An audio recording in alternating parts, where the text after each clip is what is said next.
രാഹുലിനെതിരെ ഈ പരാതിക്കാരി മൊഴി നൽകിയ ആ നിമിഷം മുതൽ ഇതിന്റെ മുന്നിൽ ഇടിച്ചു നിന്ന കേക്കച്ചൻ പുറകോട്ട് മാറി ആ കിങ്ങിണിക്കുട്ടനെ, ആ കെ മുരളീധരൻ എന്ന് പറഞ്ഞ പഴയ ഞരമ്പ് രോഗിയെ അവനെ മുന്നിൽ നിർത്തി ആ ഞരമ്പ് രോഗിയും മറ്റൊരു പെണ്ണ് കേസിൽ പിടിക്കപ്പെട്ട മഞ്ചേരിയിൽ തുണിയില്ലാതെ പിടിക്കപ്പെട്ട രാജ്മോഹൻ ഉണ്ണിത്താനെ മുന്നിൽ നിർത്തിയാണ് ഇപ്പോൾ ആരോപണങ്ങൾ നടത്തുന്നത്. ഈ കെ മുരളീധരൻ എന്ന് പറയുന്ന ആ പഴയ സർട്ടിഫൈഡ് ആഭാസനാണ് ഇന്ന് കോൺഗ്രസിന്റെ വക്താവായി മാറിയിരിക്കുന്നത്. ഓർക്കുക, ഇവിടെ ഒരു KPCC പ്രസിഡന്റ് ഉണ്ടെന്ന് പറയപ്പെടുന്നു. അവൻ വായിൽ പഴവുമായി എവിടെയോ പമ്മിയിരിക്കുകയാണ്. ഇവന്മാരുടെ സ്ക്രിപ്റ്റ് കിട്ടിയാലേ അയാൾ വായ തുറക്കത്തുള്ളൂ. ആ KPCC പ്രസിഡന്റിന് പകരം ഇതുവരെ ഇടിച്ചു നിന്ന കേക്കച്ചൻ പുറകോട്ട് മാറി ഈ കെ മുരളീധരൻ എന്ന് പറയുന്ന പഴയ ആ ഞരമ്പ് രോഗിയെ മുന്നിൽ നിർത്തി അവനാണെന്ന് കോൺഗ്രസിന്റെ ഔദ്യോഗിക വക്താവായി നിന്ന് കാര്യങ്ങൾ തീരുമാനിക്കുന്നത്, പറയുന്നത്. അവന്റെ ആ സന്തോഷം നിങ്ങൾ കാണണം. രാഹുലുമായി ബന്ധപ്പെട്ട് രാഹുലിനെതിരെ നടപടി ഉണ്ടായി എന്നറിഞ്ഞപ്പോൾ ഓർക്കുക, സ്വന്തം പാർട്ടിലെ ഒരു നേതാവിനെതിരെ ഒരു പ്രശ്നമുണ്ടായെന്ന് കണ്ടപ്പോൾ ആ കിങ്ങിണിക്കുട്ടൻ അവന്റെ സന്തോഷവും ആവേശവും ഒക്കെ നിങ്ങളൊന്ന് കാണുക. ഞങ്ങളെല്ലാം പറഞ്ഞത് ശരിയല്ലേ? കാരണം ഇത് ഇവന്മാരുടെ ഈ കേക്കച്ചൻ എന്ന് പറയുന്നവന്റെ അവന്റെ നിലപാട്, എന്റെ നിലപാട് ശരിയായിരുന്നു എന്ന് വരുത്തി തീർക്കുവാനുള്ള കൃത്യമായ ആസൂത്രണത്തോടെയുള്ള ഒരു പ്ലാനിംഗ് ആണിത്. അവൻ നിന്ന് പറയാതെ ഇതാ കെ മുരളീധരൻ എന്ന് പറയുന്ന കിങ്ങിണിക്കുട്ടനെ ഇറക്കി. അതുപോലെ വരുന്ന നിയമസഭാ തെരഞ്ഞെടുപ്പിൽ എന്തെങ്കിലും നല്ല പദവികൾ കിട്ടുമെന്ന് പ്രതീക്ഷിക്കുന്ന ആ മഞ്ചേരിയിൽ സേവാദൾ പ്രവർത്തകരുടെ മുന്നിൽ അവിഹിതത്തിന് പോയി പിടിക്കപ്പെട്ട് മഞ്ചേരി കോടതിയിൽ ഹാജരാക്കിയ ഉടുമുണ്ടില്ലാതെ പിടിക്കപ്പെട്ട അവനോട് ചേർന്ന് നിന്നാണ് രാഹുലിനെതിരെയുള്ള വിചാരണ നടത്തുന്നതെന്ന് നമ്മൾ ശ്രദ്ധിക്കണം. ഇടതുപക്ഷം അങ്ങനെ ചെയ്യും. അവർ ഭരണം പിടിക്കുവാൻ എന്തും ചെയ്യും. ഒരു പാവാട കിട്ടിയാൽ അമ്മാർ വിട്ടുകളയില്ല. അവരെ കുറ്റം പറയാൻ പറ്റില്ല. പക്ഷേ ഇതിനുള്ള ആസൂത്രണം നടത്തി ഇത് ഇട്ടുകൊടുത്തിട്ട് പമ്മി നിൽക്കുന്ന കേക്കച്ചനെയാണ് നമ്മൾ ശ്രദ്ധിക്കേണ്ടുന്നത്. നിങ്ങൾ ഓർക്കും, അയ്യോ അയാൾ, സാധാരണ ജനങ്ങൾ ചിന്തിക്കും, അയ്യോ അയാളൊന്നും മിണ്ടുന്നില്ലല്ലോ ഈ വിഷയത്തിൽ, അവൻ കുറുക്കനാണ്, അവനിതെല്ലാം ആസൂത്രണം ചെയ്തിട്ട് കൊടുത്തിട്ട് അവൻ പമ്മി നിൽക്കുകയാണ്. ഇതാ ആ പഴയ ഞരമ്പ് രോഗി കെ മുരളീധരൻ എന്ന ഞരമ്പ് രോഗിയും രാജ്മോഹൻ ഉണ്ണിത്താൻ എന്ന പഴയ ആഭാസനും കൂടെയാണെന്ന് പറയുന്നത്. ആദ്യം നമുക്ക് കിങ്ങിണിക്കുട്ടൻ പഴയ ഞരമ്പ് രോഗിയുടെ വാക്കുകൾ കേട്ട ശേഷം കൂടുതൽ കടുത്ത നിലപാടിലേക്ക് പോകണമെങ്കിൽ ആ സാഹചര്യങ്ങൾ പരിശോധിച്ചിട്ട് മാത്രമേ ചെയ്യാൻ കഴിയൂ. ഞങ്ങളെ സംബന്ധിച്ച് ഇനി ഇതിൽ തുടർന്നൊന്നും തന്നെ ഞങ്ങൾക്ക് ചെയ്യാനില്ല. അതുകൊണ്ട് തന്നെ ഇപ്പോഴത്തെ വിവാദങ്ങളിൽ ഞങ്ങൾക്ക് താല്പര്യമില്ല.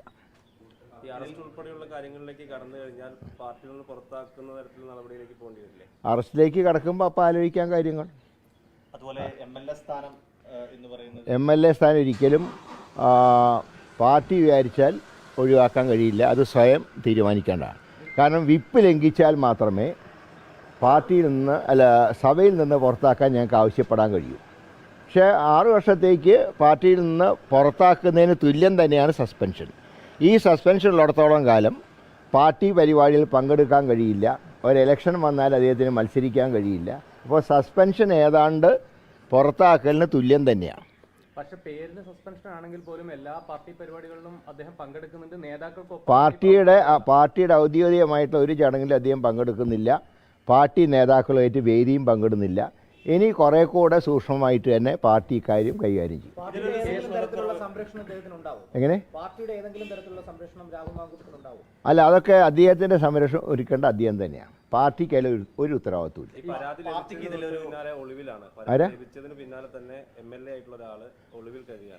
അതിനെക്കുറിച്ച് ഞങ്ങൾ അഭിപ്രായം പറയേണ്ട ആവശ്യമില്ലല്ലോ. ഞങ്ങൾ സസ്പെൻഡ് ചെയ്ത ഒരാൾ ഒളിവിലാണോ നേരിട്ടാണോ എന്നൊക്കെ ഞങ്ങൾ അന്വേഷിക്കേണ്ട കാര്യമില്ല. പക്ഷെ കഴിഞ്ഞ കുറച്ച് കാലമായി രാഹുലിന് കോൺഗ്രസിന്റെ പ്രധാനപ്പെട്ട നേതാക്കളിൽ നിന്ന് പിന്തുണ ലഭിക്കുകയാണ്. അല്ല, അതില് ശക്തമായ നടപടി എടുത്തിട്ടും ആ നടപടികളൊക്കെ വെള്ളത്തിലാക്കുന്നതല്ലേ അത്തരത്തിലുള്ള? ഒരു വെള്ളത്തിലുമില്ല. പാർട്ടിയുടെ അഭിപ്രായം പറയേണ്ട KPCC പ്രസിഡന്റാണ്. അതാണ് ഫൈനൽ. അതിന് എതിരായിട്ട് തീരുമാനം എടുക്കാൻ ഹൈക്കമാൻഡിന് മാത്രമേ അവകാശമുള്ളൂ. ഹൈക്കമാൻഡും ഈ തീരുമാനത്തിന് 100% അംഗീകരിച്ചിട്ടുണ്ട്. പാർട്ടിയുടെ സംഘടനാ ചുമതലയുള്ള ശ്രീ KC വേണുഗോപാൽ അക്കാര്യം വളരെ വ്യക്തമായി പറഞ്ഞിട്ടുമുണ്ട്. അതുകൊണ്ട് തന്നെ ഈ കാര്യത്തിൽ ഇനി തുറന്നുള്ള ഒരു നടപടിയിലും ഞങ്ങൾക്കൊരു ഉത്തരവാദിത്വമില്ല. കുറ്റാരോപിതർ തന്നെ അവരുടെ സംരക്ഷണ വലയം ഒരുക്കണം. അതിന് പാർട്ടി അതൊന്നും ഒരുക്കി കൊടുക്കാൻ കഴിയില്ല. അത് അദ്ദേഹം തീരുമാനിക്കും. ഇപ്പം ഈ ആരോപണം ഇപ്പോൾ രാഹുൽ നിയമപരമായി നേരിടണം, നിയമത്തിന്റെ വഴിക്ക് പോട്ടെ എന്ന് പറയുമ്പോഴും ഇതിന്റെ ടൈമിങ്ങിനെ സംബന്ധിച്ച് കോൺഗ്രസിന് സംശയമുണ്ടോ? അല്ല, ഇങ്ങനെ ഓരോ ദിവസം നീട്ടി കൊണ്ടുപോകണല്ലോ. ഇതൊക്കെ പരാതി കിട്ടിയാൽ ഉടനെ ആക്ഷൻ എടുക്കണം. അതെടുക്കാതെ ഇതിങ്ങനെ ഡ്രാഗ് ചെയ്ത് കൊണ്ടുവന്ന് ഇപ്പം 3 മാസമായി സംഭവം കഴിഞ്ഞിട്ട്. അപ്പോൾ ചിലരൊക്കെ വിചാരിച്ചു ഇതൊക്കെ ഇനി ഉണ്ടാവില്ല എന്ന് വിചാരിച്ചു. ഏതായാലും ഇപ്പോൾ സംഭവം ഒഫീഷ്യലായിട്ട് പുറത്തു വന്നു. ഇനി നടപടി നടത്തട്ടെ. കേവലം ആരോപണത്തിനപ്പുറത്തേക്ക് ഇത് വലിയ ഗൗരവതര സ്വഭാവമുള്ള പരാതി തന്നെയായിട്ടില്ലേ? അതൊക്കെ തുറന്നുള്ള നടപടികൾക്കനുസരിച്ചിരിക്കുമല്ലോ. പക്ഷേ ഇതുകൊണ്ടൊന്നും സ്വർണം കട്ട കാര്യങ്ങൾ മറച്ചു വയ്ക്കാൻ കഴിയില്ല. അത് ഞങ്ങൾ ഒന്നുകൂടെ ശക്തമായി തന്നെ നടപടികളുമായിട്ട് ഞങ്ങൾ ഇതുവരെ പാർട്ടിയിൽ നിന്ന് സസ്പെൻഡ് പോലും ചെയ്തിട്ടില്ല. ഈ മുഖ്യമന്ത്രിയുടെ ഓഫീസിൽ നേരത്തെ പരാതി നൽകിയതിൽ എന്തെങ്കിലും ദുരൂഹതയുണ്ടോ? കാരണം പോലീസ് സ്റ്റേഷൻ ഉൾപ്പെടെ ഉണ്ടല്ലോ. അല്ല, അതിനെക്കുറിച്ചൊന്നും ഞാനിപ്പോൾ പറയുന്നില്ല. കാരണം കുറ്റാരോപിതനെ സംരക്ഷിക്കുന്ന ഒരു നിലപാട് ഞങ്ങളുടെ ഭാഗത്തുനിന്നുണ്ടാവില്ല. പക്ഷേ കെ സുധാകരൻ ഇപ്പോൾ അങ്ങനെ കിട്ടിയതായിട്ട് അറിവില്ല. അങ്ങനെ കൊടുത്തിട്ടുണ്ടെങ്കിൽ തന്നെ പ്രസിഡന്റിനാണ് കൊടുത്തുകയാണ്. പക്ഷേ പ്രസിഡന്റ് അങ്ങനെയൊന്നും സൂചിപ്പിച്ചിട്ടില്ല. അതിൻ്റെ അർത്ഥം അങ്ങനെ പരാതി കിട്ടിയിട്ടില്ല എന്നാണ് അർത്ഥം. ഒരു കാര്യം കൂടി, ഈ കെ സുധാകരൻ ഇപ്പോൾ രാഹുൽ മാങ്കൂട്ടത്തിനെ തള്ളി. ഞാൻ പറയാം, സണ്ണി ജോസഫാണ് KPC പ്രസിഡന്റ്. പക്ഷേ പ്രധാനപ്പെട്ട നേതാക്കൾ സണ്ണി ജോസഫ് KPC പ്രസിഡന്റ് പറയുന്നതാണ് ഞങ്ങളുടെ പാർട്ടി നയം. അതിൽ രാഹുലിന്റെ പിന്തുണ മാത്രമല്ല, ആ പെൺകുട്ടിയെ അധിക്ഷേപിക്കുന്ന നിലയിലാണ്. അതായത് പെണ്ണുങ്ങളും കൂടി ചേർന്നിട്ടാണല്ലോ ഇത് നടത്തുന്നതെന്നാണ് ചോദിക്കുന്നത്. ആരും പറഞ്ഞു? സുധാകരൻ ചോദിക്കുന്നത്. അങ്ങനെ സ്ത്രീകളെക്കുറിച്ച് ഒരു പരാമർശം അദ്ദേഹം നടത്തിയിട്ടില്ല. ഞാൻ അദ്ദേഹത്തിൻ്റെ സ്റ്റേറ്റ്മെൻറ്റ് വായിച്ചു. രാഹുലിന് തെറ്റ് പറ്റിയെന്നുള്ള കാര്യം അദ്ദേഹം സമ്മതിക്കുന്നുണ്ട്. പ്രിയപ്പെട്ട പ്രേക്ഷകരെ, കിങ്ങിണിക്കുട്ടന്റെ വാക്കുകൾ കേട്ടല്ലോ.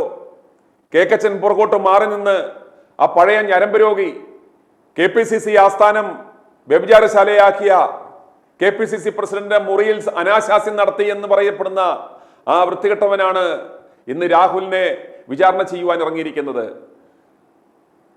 ഉപതെരഞ്ഞെടുപ്പിൽ നാണം കെട്ട തോൽവി ഏറ്റുവാങ്ങി തൃശ്ശൂറുകാർ ചീമൊട്ട എറിഞ്ഞ് ഓടിച്ച ആ നാണം കെട്ടവൻ, കോൺഗ്രസ് പാർട്ടിയെ എന്നും പ്രതിരോധത്തിലാക്കിയവൻ, സോണിയാഗാന്ധിയെ മദാമ എന്ന് വിളിച്ച് കളിയാക്കിയവൻ, കോൺഗ്രസ് പാർട്ടി വിട്ട് ഡിക്കൊണ്ടാക്കി പോയവൻ, അവസാനം ഒരു 3 രൂപ മെമ്പർഷിപ്പിന് വേണ്ടി പട്ടിയെ പോലെ മോങ്ങി സകലരുടെയും കാല് പിടിച്ചു കടന്നവൻ, ഒരു സിനിമാ നടിയുടെ പുറകെ നടന്ന ഈ ഞരമ്പ് രോഗിയാണ് ഇന്ന് അവന്റെ കയ്യിൽ പടപടപ്പുള്ള കതർ മാത്രമേ ഉള്ളൂ. ആ ശേഷിയെല്ലാം നഷ്ടപ്പെട്ട ആ കിങ്ങിണിക്കുട്ടനാണ് നിന്ന് കോൺഗ്രസിന്റെ ഔദ്യോഗിക വക്താവായി നിന്ന് ഈ കാര്യങ്ങൾ പറയുന്നത്.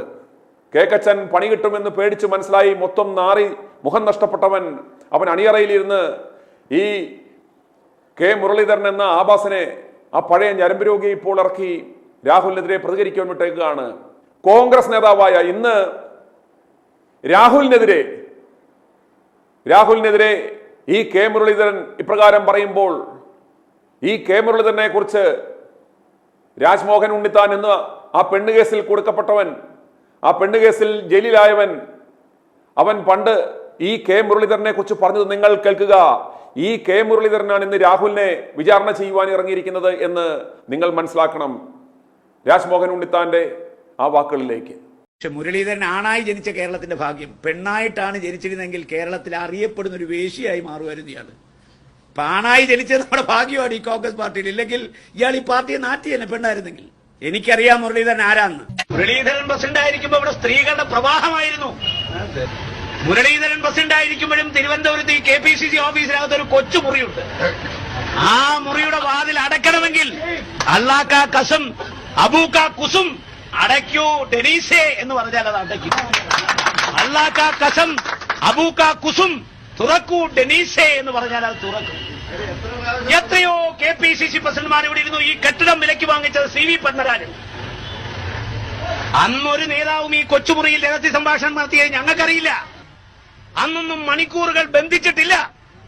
അന്നൊന്നും ഈ കൊച്ചുമുറിക്കകത്ത് ഒരു കുമ്പസാര കൂടെന്നാ പറയുന്നേ.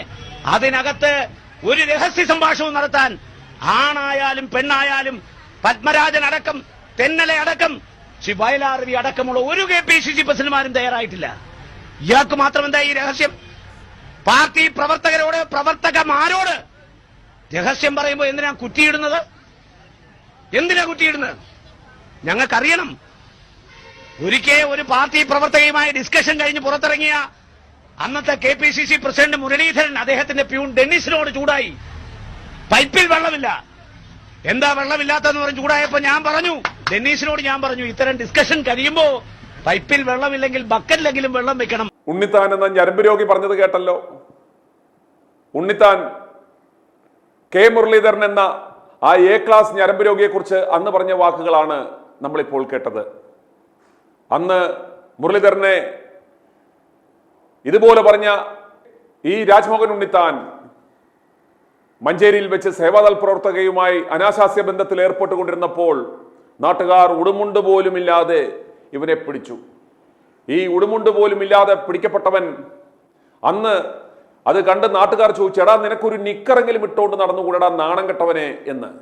അങ്ങനെ അപ്രകാരം ആ കുനിഞ്ഞ തലയുമായി പിടിക്കപ്പെട്ട് മഞ്ചേരി മജിസ്ട്രേറ്റ് കോടതിയിൽ കൊണ്ടുപോയി ഹാജരാക്കിയ ആ നാണം കെട്ടവൻ ഇന്ന് ഈ കേക്കച്ചന്റെ കൊട്ടേഷൻ ഏറ്റുവാങ്ങി വരുന്ന നിയമസഭാ തെരഞ്ഞെടുപ്പിൽ എന്തെങ്കിലും പദവികൾ ലഭിക്കുമെന്ന് കരുതി അഭിസാരികകൾ തങ്ങളുടെ ചില വസ്തുക്കൾ ഏത് അവയവമാണോ അവർ നൽകുന്നത് അതുപോലെ സ്വന്തം ഇതുപോലത്തെ പണിക്ക് നൽകുന്ന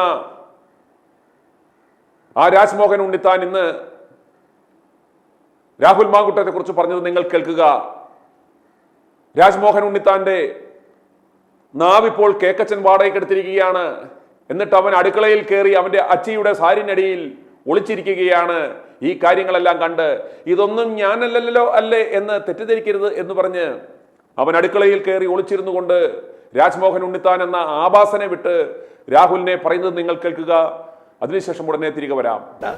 അതല്ല, കോൺഗ്രസ് പാർട്ടിക്ക് ഒരു നിലപാട് വേണം.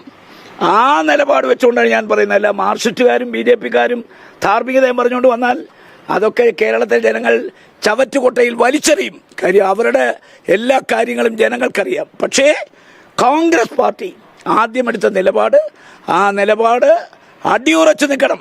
ഇക്കാര്യത്തിൽ 1% പോലും ഈ ഇരയ്ക്കെതിരെ നമുക്ക് ശബ്ദിക്കാൻ അവകാശമില്ല, പാടില്ല.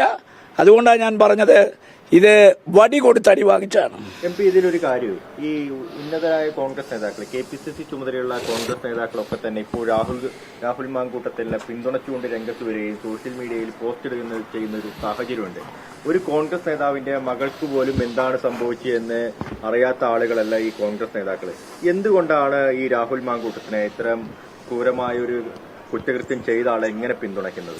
ഏത് കോൺഗ്രസ് ആണ് അദ്ദേഹത്തെ അനുകൂലിച്ചുകൊണ്ട് പോസ്റ്റ് ഇട്ടത്? ഒരു നേതാവിന്റെ പേര് പറഞ്ഞേ. KPCC സെക്രട്ടറി ബാലകൃഷ്ണൻ പെരിയ, അയാൾ KPCC സെക്രട്ടറിയാന്ന് ആരാ നിങ്ങളോട് പറഞ്ഞേ? അയാൾ ആരാ KPCC സെക്രട്ടറിയാന്ന് നിങ്ങളോട് ആരാ പറഞ്ഞേ? അയാളെ കോൺഗ്രസിന്റെ പ്രാഥമിക അംഗത്വത്തിൽ നിന്ന് പുറത്താക്കിയ ആളാണ്. അയാളെ പ്രാഥമിക അംഗത്വത്തിൽ തിരിച്ചെടുത്തിട്ടേ ഉള്ളൂ. അയാൾക്ക് ഈ പാർട്ടിയിൽ ഒരു സ്ഥാനവുമില്ല. Who told you that is the secretary of the PCC? No. അയാളെ കോൺഗ്രസ് പാർട്ടിയുടെ പ്രാഥമിക അംഗത്വത്തിൽ നിന്ന് പുറത്താക്കി അയാളെ തിരിച്ചെടുത്തിട്ടേ ഉള്ളൂ. പ്രാഥമിക അംഗത്വത്തിൽ നിന്നാണ് പുറത്താക്കിയത്. അയാൾ KPCC സെക്രട്ടറിയാന്ന് പറഞ്ഞാൽ വാളെടുക്കുന്നവനൊക്കെ വെളിച്ചപ്പാടാണെന്നാണ് നിങ്ങളുടെ ധാരണ. അയാൾ KPCC സെക്രട്ടറി അല്ല, KPCC മെമ്പർ അല്ല. അയാൾ കോൺഗ്രസിൻ്റെ ഒരു പ്രാഥമിക അംഗമാണ്. അതുകൊണ്ടാണ് ഞാൻ നിങ്ങളോട് ചോദിച്ചത്, ഏത് KPCC ഭാരവയാണ് അനുകൂലമായി പോസ്റ്റിട്ട് പറയൂ. ഒരു KPCC ഭാരയുടെ പേര് പറയൂ. ഞാൻ പറഞ്ഞല്ലോ അയാൾ KPCC സെക്രട്ടറി അല്ലെന്ന് ഞാൻ പറഞ്ഞല്ലോ. അയാളെ നിങ്ങൾക്കറിയാമല്ലോ, പാർട്ടിയുടെ പ്രാഥമിക അംഗത്തിൽ നിന്ന് പുറത്താക്കിയ ആളാണ്. ഇപ്പം തിരിച്ചെടുത്തു. അതിനപ്പുറം അയാൾക്ക് ഈ പാർട്ടിയിൽ ഒരു സ്ഥാനവും ഇല്ല. അതുകൊണ്ട് അയാൾ പറഞ്ഞത് കോൺഗ്രസിൻ്റെ അഭിപ്രായമായിട്ട് കാണണ്ട. അയാൾ പണ്ട് പറഞ്ഞൊക്കെ നിങ്ങൾക്കറിയാമല്ലോ. അതുകൊണ്ട് അതൊന്നും കൗണ്ട് ചെയ്യണ്ട. കൂടുതൽ നടപടികൾ വേണമെന്ന് പാർട്ടിക്കുള്ളിൽ തന്നെ ആവശ്യമുണ്ടാവും. പാർട്ടി നടപടി എടുത്തല്ലോ. ആ എടുത്ത നടപടി അംഗീകരിച്ച് അത് അംഗീകരിച്ച് മുമ്പോട്ട് പോകാൻ അയാൾ ചെയ്യേണ്ടത്. അതിനയാൾ തയ്യാറായിട്ടില്ല. തയ്യാറായില്ലെങ്കിൽ കണ്ടാൽ അറിഞ്ഞില്ലെങ്കിൽ കൊണ്ടാൽ അറിയും. മനസ്സിലായില്ലേ? ഇപ്പൊ ഈ ഇര മുഖ്യമന്ത്രി എടുത്ത് പോയത് എന്തുകൊണ്ടാ? നിരന്തരമായി മാധ്യമങ്ങളിലൂടെ വെല്ലുവിളിച്ചു. എനിക്കെതിരെ പരാതിയില്ല, പരാതി വരട്ടെ, നോക്കാം, കാണാം. പരാതി വന്നാൽ പരാതിയെ നേരിടേണ്ടതിന് പകരം അദ്ദേഹം എന്താ ഇപ്പം ചെയ്ത്?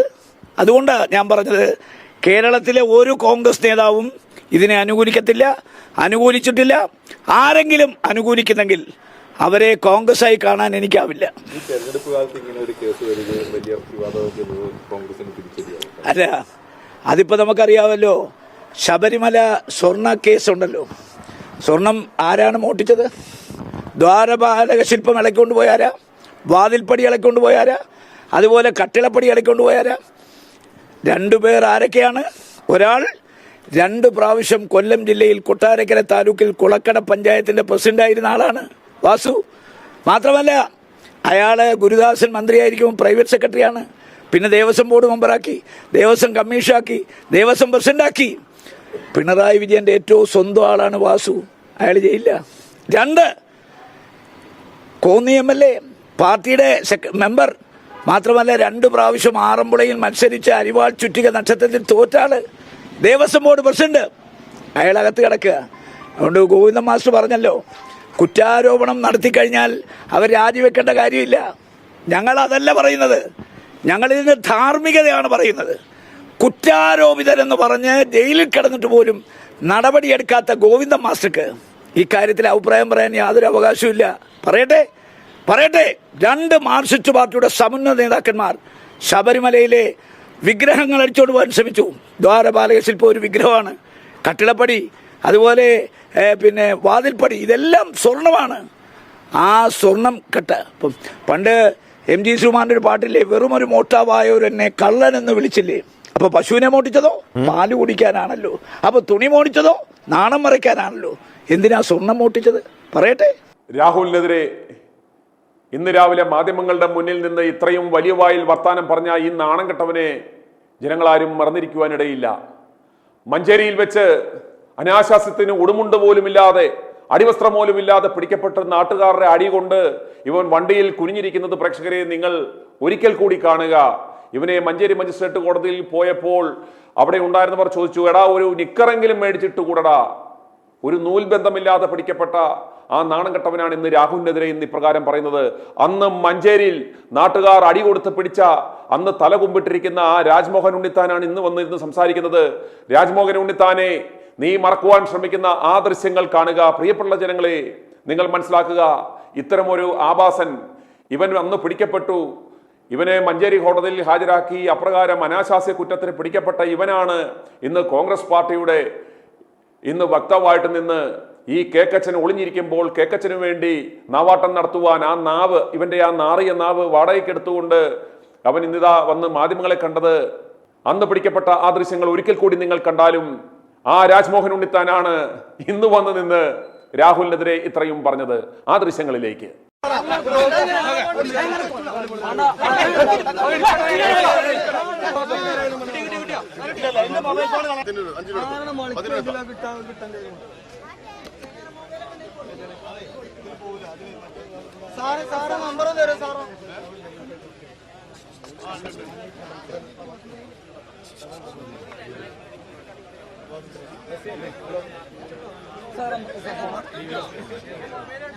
കൈയെടുക്കാൻ കിട്ടൂല കേട്ടോ.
കണ്ടല്ലോ, ഇവനാണ് രാഹുലിനെതിരെ ആരോപണവുമായി ഇന്ന് കേക്കച്ചനു വേണ്ടി വന്നു നിൽക്കുന്നത്. ഇനി മുന്നിൽ നിന്ന് വന്നു പറഞ്ഞാൽ ഇതെല്ലാം താനാണ് ചെയ്യിച്ചത് എന്ന് നാട്ടുകാർ മനസ്സിലാക്കും. അത് കൂടുതൽ പ്രതിസന്ധി ഉണ്ടാക്കുമെന്ന് മനസ്സിലാക്കി തന്നെ വളരെ ബുദ്ധിപൂർവമാണ് കേക്കച്ചൻ പിന്നാമ്പുറത്തിരുന്ന് ഈ കാര്യങ്ങൾ ഇപ്പോൾ ഓപ്പറേറ്റ് ചെയ്തുകൊണ്ടിരിക്കുന്നത്. നമ്മൾ കഴിഞ്ഞ ദിവസം പറഞ്ഞതുപോലെ ഒരു പരാതി ലഭിച്ച് FIR ഇട്ടതോടുകൂടി ഈ സിൻഡിക്കേറ്റ് മാധ്യമങ്ങൾ ഒന്നു ചേർന്ന് ആഘോഷം തുടങ്ങിയിരിക്കുകയാണ്. ഇപ്പോൾ സകല മാധ്യമങ്ങളിലും വാർത്ത രാഹുലുമായി ബന്ധപ്പെട്ട വിഷയമാണ്. ഇന്നലെ രാഹുൽ വൈകുന്നേരം സാധാരണഗതിയിൽ ഓഫീസ് അടച്ചപ്പോൾ ഓഫീസ് അടച്ച് മുങ്ങി എന്നും പറഞ്ഞു കൊടുത്തു, ഫോൺ സ്വിച്ച് ഓഫ് ആക്കി കടന്നു കളഞ്ഞു എന്നും പറഞ്ഞു കൊടുത്തു. ഇന്ന് രാവിലെ പറഞ്ഞപ്പോൾ ഇതാ ഫോൺ സ്വിച്ച് ഓൺ ആക്കി എന്ന് പറഞ്ഞു വാർത്ത. അതുപോലെ പതിവ് പോലെ രാഹുലിന്റെ ഓഫീസ് ഇന്ന് തുറന്ന് പ്രവർത്തനം ആരംഭിച്ചു. രാഹുലിന്റെ ഓഫീസ് തുറന്നു എന്ന് പറഞ്ഞ അപ്പോൾ അടുത്ത വാർത്ത. പിന്നീട് ഇതാ സ്റ്റാഫുകളുടെ അടുത്ത് ഈ മാധ്യമ വ്യഭിചാരികൾ ചെന്ന് പോലീസുകാർ ഹരാസ് ചെയ്യുന്ന പോലെ അവിടുത്തെ ഓഫീസ് ജീവനക്കാരുടെ മെക്കിട്ട് കയറുന്നു. എവിടെടാ രാഹുൽ, രാഹുൽ എവിടെ ഒളിച്ചു എന്ന് പറഞ്ഞ് അവരെ ക്വസ്റ്റ്യൻ ചെയ്യുന്നു, അവരുടെ പ്രതികരണങ്ങൾ മേടിച്ചു കൊടുക്കുന്നു. അങ്ങനെ ചുരുക്കം പറഞ്ഞാൽ എന്നിട്ട് ഇതാ ഇപ്പോൾ രാഹുൽ തമിഴ്നാട്ടിലേക്ക് കടന്നു എന്ന് പറയുന്നു, ചിലർ മറ്റ് സംസ്ഥാനങ്ങളിലേക്ക് പോയി എന്ന് പറയുന്നു, ചിലർ ഇന്ത്യ തന്നെ വിട്ടു എന്ന് പറയുന്നു. അങ്ങനെ അപ്രകാരം പലതരത്തിലുള്ള അവർക്ക് പറ്റാവുന്ന രീതിയിലുള്ള കഥകൾ മെനഞ്ഞുകൊണ്ട് ഈ വിഷയത്തെ ആളിക്കത്തിച്ചുകൊണ്ട് നിർത്തുകയാണ്. അതുപോലെ തന്നെ ഈ FIR സാധാരണഗതിയിൽ ഇപ്രകാരമുള്ള FIRകൾ ഒരിക്കലും അപ്ലോഡ് ചെയ്യുകയില്ല, അതാർക്കും പുറത്തുവിടുകയുമില്ല. ആ പരാതിക്കാരുടെ സ്വകാര്യതയെ മാനിച്ച് ഇത്തരം വിവരങ്ങൾ ഈ FIR പുറത്തുവിടത്തില്ല. എന്നാൽ ഈ മുട്ടൽ മരമുറിക്കൊള്ളക്കാരന്മാരുടെ ചാനലുകളിലൂടെ ഇതാ ഇപ്പോൾ FIRന്റെ ഉള്ളടക്കമടക്കം വരുന്നു. രാഹുൽ 3 പ്രാവശ്യം ബലാത്സംഗം ചെയ്തു, ആ ശാരീരിക ബന്ധത്തിന്റെ ദൃശ്യങ്ങൾ മൊബൈൽ ഫോണിൽ പകർത്തുവാൻ ശ്രമിച്ചു, അദ്ദേഹം ഗർഭചിത്രത്തിനുള്ള ഗുളിക കൊടുത്ത് വീഡിയോ കോൾ വഴി അദ്ദേഹം അത് കഴിക്കുന്നുണ്ടെന്ന് സ്ഥിരീകരിച്ചു. ഇത്തരത്തിലൊക്കെയുള്ള പല കഥകളാണ് ഇപ്പോൾ FIRന്റെ ഉള്ളടക്കം എന്ന് പറഞ്ഞ് പുറത്തുവിട്ടുകൊണ്ടിരിക്കുന്നത്. അപ്പോൾ ആരാണ് ഈ ആസൂത്രണം? കൃത്യമായിട്ടും ബഹുമാനപ്പെട്ട കോടതി മനസ്സിലാക്കേണ്ടുന്ന ഒരു കാര്യം, ആ മുഖ്യമന്ത്രിയുടെ ഓഫീസും ഈ പോലീസ് സംവിധാനവും ഈ മാധ്യമങ്ങളോട് ചേർന്നുള്ള ഒരു കൃത്യമായ തിരക്കഥയനുസരിച്ചിട്ടുള്ള ഒരു ക്യാമ്പയിനാണ് എന്ന് ഇത് മനസ്സിലാക്കുവാൻ മറ്റ് യാതൊരു വഴികളും തേടേണ്ട ആവശ്യമില്ല. ഈ FIRന്റെ ഉള്ളടക്കം അല്ലെങ്കിൽ മുഖ്യമന്ത്രിയുടെ ഓഫീസിൽ നേരിട്ടെത്തി കൊടുത്ത ഈ പരാതിയുടെ ഉള്ളടക്കം എങ്ങനെ ഈ മുട്ടിൽ മരമുറിക്കൊള്ളക്കാരന്മാരുടെ ചാനലിന് കിട്ടുന്നു? ആ വിവരങ്ങൾ ഇവൻ ആരോപണ വിധേയനായ ആ വ്യക്തിയുടെ അഭിഭാഷകർക്ക് കിട്ടുന്നതിന് പോലും ഇതുവരെ പോലും അവർക്ക് ലഭിച്ചിട്ടില്ല എന്നാണ് നമുക്ക് മനസ്സിലാക്കുവാൻ സാധിക്കുന്നത്. അതേസമയം ഈ വിവരങ്ങളെല്ലാം ഇവരുടെ സിൻഡിക്കേറ്റ് മാധ്യമങ്ങളുടെ കൃത്യമായി പുറത്തു വരുന്നുണ്ട്. അന്നേരം ഇത് കൃത്യമായ ഒരു ഗൂഢാലോചനയുടെ ഭാഗമാണ് എന്ന് നമുക്ക് മനസ്സിലാക്കാം. i2i News, an eye for truth. i2i News subscribe ചെയ്തിട്ടില്ലാത്തവർ ഇപ്പോൾ തന്നെ സബ്സ്ക്രൈബ് ചെയ്യുക. നോട്ടിഫിക്കേഷൻ ലഭിക്കുവാൻ ബെൽ ബട്ടണും അമർത്തുക.